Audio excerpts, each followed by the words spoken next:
수만 년 동안 얼어있던 빙하가 녹고 한 달이 넘게 폭우가 쏟아지고 세계 곳곳에 산불이 이어지고 지금 지구는 몸살을 앓고 있습니다.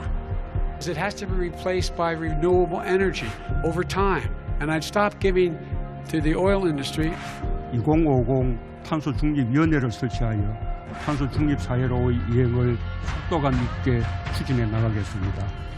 탄소를 배출하는 만큼 흡수량도 늘려 이산화탄소 배출량을 제로로 만들겠다는 탄소 중립. 지구온난화를 방지해야 된다는 이 큰 과제가 있고 그것을 위해서는 CO2 발생을 좀 줄여야 된다는 우리나라를 비롯해서 전 세계 한 70여 개국이 탄소 중립을 선언한 그런 상황이 되겠습니다. 화석 연료를 대체할 친환경 미래 에너지를 찾는 일은 이제 선택이 아닌 생존의 문제.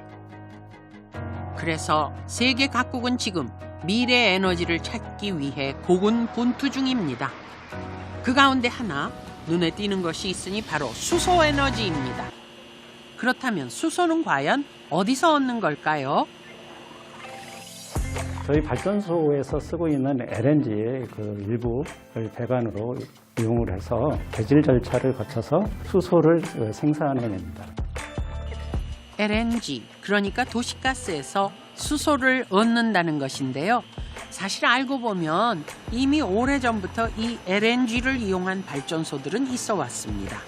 하지만 지금까지와 다른 건 연료전지 발전소에선 이 LNG를 그대로 쓰지 않고 여기서 수소만 떼어내 이용을 한다는 점입니다. LNG에 고온 고압의 수증기를 가하면 수소만 쏙 분리가 되는데 이렇게 따로 분리된 수소를 연료전지에 공급을 하는 식입니다. 이런 방식으로 연료전지를 가동시켜 주변 지역에 전기와 온수를 공급해 줄 수 있는 수소 연료전지 발전소.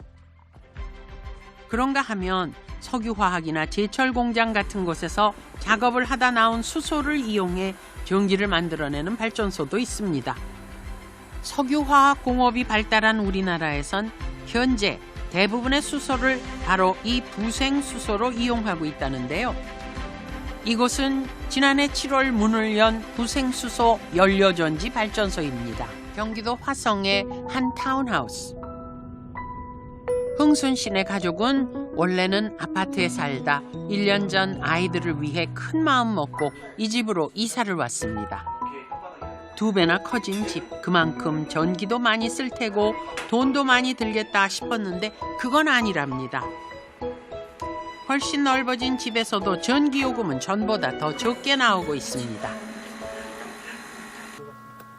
그 비결은 바로 이것.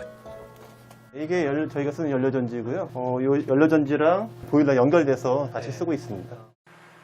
언뜻 보기엔 보일러처럼 생긴 이것은 수소 연료전지라고 하는데요. 이게 좀 만지면 뜨거운 정도 볼게요. 될 정도까지는 아니고. 될 정도까지는 아니고. 여기서 이제 물관이 있어서 뜨거운 물이 노란색이 물관입니까? 예. 물관이 들어가서 온수를 같이 이쪽으로 넘겨주고요. 한마디로 이 수소 연료 전지가 온수도 만들고 전기도 만들어준다는 겁니다. 많은 집들은 2배 정도 절감이 된다 그런 분이 있고 저의 개인적인 체감은 한 3분의 1 정도? 여름철에 아무래도 우리나라에서 이제 누진세가 들어가지 않습니까? 저희는 그런 문제 없이 쓰고 있습니다. 누진세 걱정 없이. 예, 아무래도 일반적인 전기를 쓰는 게 아니라 개인적인 이제 발전소가 있다 보니까 그런 부분은 좀 여유롭게 쓰고 있습니다. 흥순 씨네 집뿐 아니라 이 타운하우스에 사는 90여 가구 모두 수소 에너지를 쓰고 있는 수소주택. 수소가 친환경 미래 에너지로 자리 잡기 위해선 태양광 발전이나 풍력 같은 신재생 에너지와의 유기적 협력도 중요한데요. 화석 연료를 갖고 수소를 주 생산품으로 할 때 그레이 수소라고 말하고요. 그린 수소는 아주 CO2가 전혀 발생되지 않는 물 분해를 통해서 나오는 수소를 우리가 그린 수소라고 할 수 있습니다. 한마디로 수소라고 다 같은 수소가 아니라는 사실. 천연가스에서 뽑아내는 개질 수소나 석유화학 공정 중에 나온 부생 수소는 그레이 수소로 분류됩니다. 화석 연료를 기반으로 하고 있기 때문에 여전히 이산화탄소를 발생시키고 있습니다.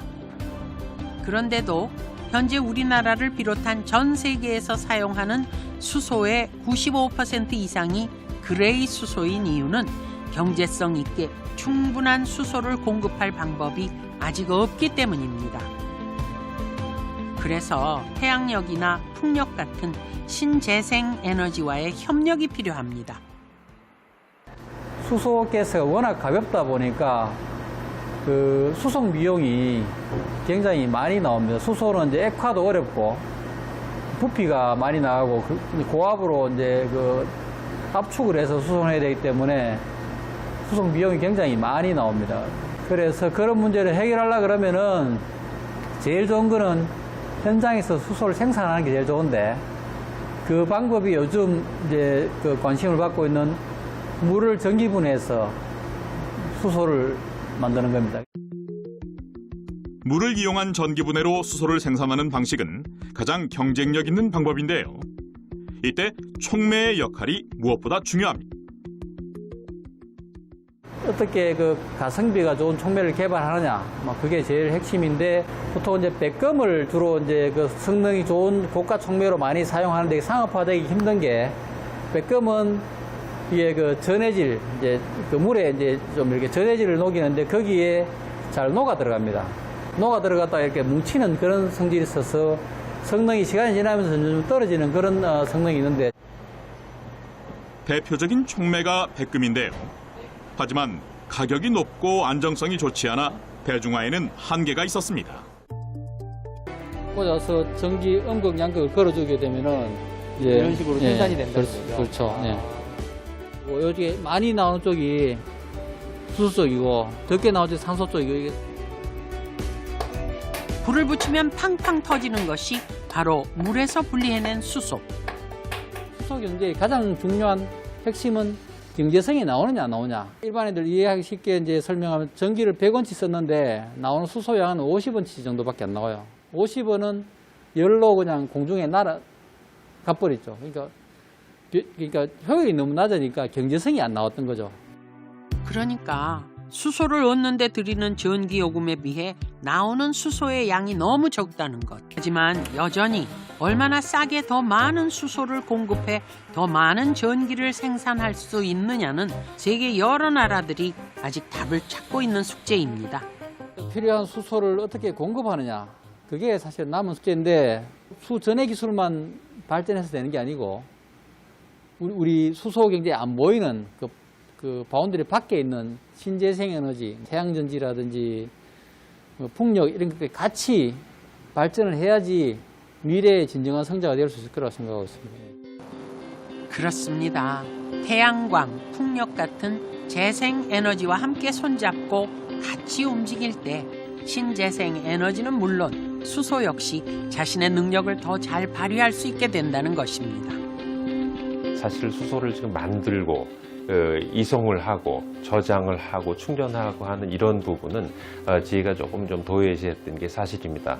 수소를 지금 어떻게 만들 것인가, 그다음 수소를 이전할 때는 지금 어떤 형태로 할 것인가 관련된 그 기술 개발은 지속적으로 좀 필요하다고 보겠습니다. 아직도 가야 할 길은 멀었습니다. 앞으로 넘어야 할 산도 많을 겁니다. 하지만 이렇게 많은 이들이 노력하고 있으니 언젠가 우리가 원하는 꿈의 미래 에너지 찾을 수 있지 않을까요? 그리고 어쩌면 이 꿈의 에너지에 수소도 한몫 단단히 할 수 있지 않을까요? 화석연료 시대 때는 석탄이나 석유, 가스가 있는 나라가 부자라고 그랬지 않습니까? 자원이 있는 나라. 연료전지 시대에서는 그런 게 의미가 없죠. 물만 있고 기술과 이런 장비만 있는 나라가 강국이 됩니다.